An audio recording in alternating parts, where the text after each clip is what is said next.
President Trump arrived back in the U.S. after his historic summit with North Korean leader Kim Jong Un. Air Force One landed at Joint Base Andrews in Maryland this morning. The president tweeted, after the long flight from Singapore, everybody can now feel much safer than the day I took office. He also added there is no longer a nuclear threat from North Korea.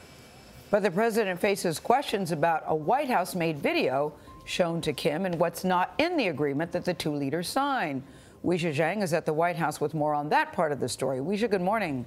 Good morning, Gayle. All those questions is because that document is just a vague outline that does not provide any groundbreaking promises about denuclearization. But President Trump says he is so confident he will do better than his predecessors because he's the one doing the deal making.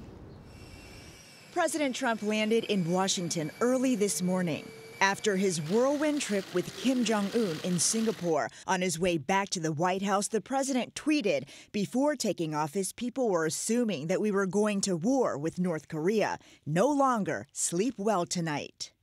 The two nations' leaders signed a joint statement committing to complete denuclearization of the Korean peninsula with no mention of verification, a timeline, or North Korea's human rights abuses.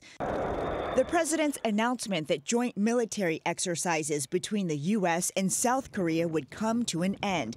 That concession caught senior Pentagon officials and Seoul off guard.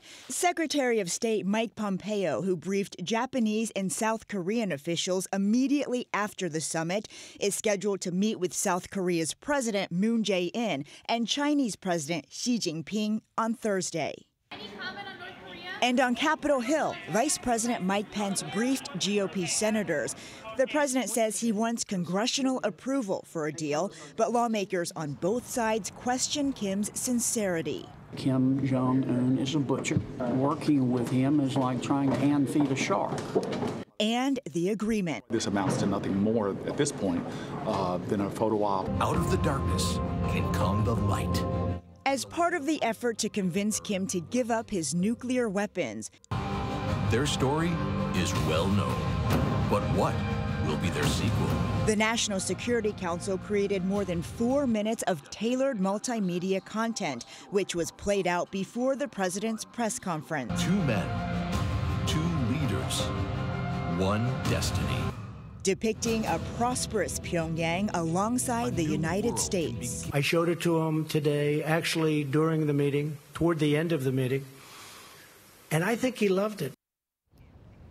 Destiny Pictures, the production company mentioned in that video, says it had nothing to do with it. Meanwhile, President Trump continues to insist he has not given anything up, pointing to Kim's pledge that he will destroy a missile engine testing site and return the remains of fallen U.S. heroes as proof that the U.S. got the better end of the deal in Singapore. Norah? Weijia, thank you. I had no idea the National Security Council could produce videos like that.